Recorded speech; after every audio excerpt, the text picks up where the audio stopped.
Hi, welcome to Unit 4. So this is our second unit that focuses solely on HTML. We're going to have a few more units that cover more HTML, and we're going to be using HTML in every lesson.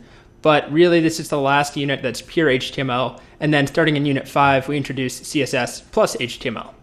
So in this unit, there are two big topics that we're going to talk about.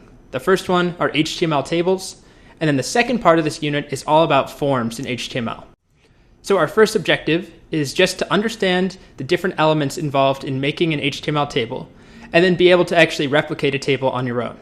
And then we'll have an exercise, and this exercise is going to test your ability to make a table using the 5 or 6 elements that I'm going to show you that you need to use to make a table.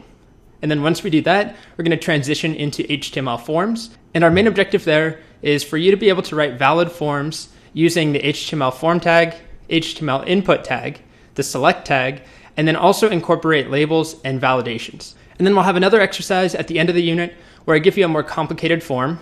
It's pretty complex, won't lie, lots of different pieces, and I'll ask you to recreate it with HTML on your own, and then of course there'll be a solution video as well. So tables and forms, and then coming up in the next unit, we finally get to CSS. All right, let's get started.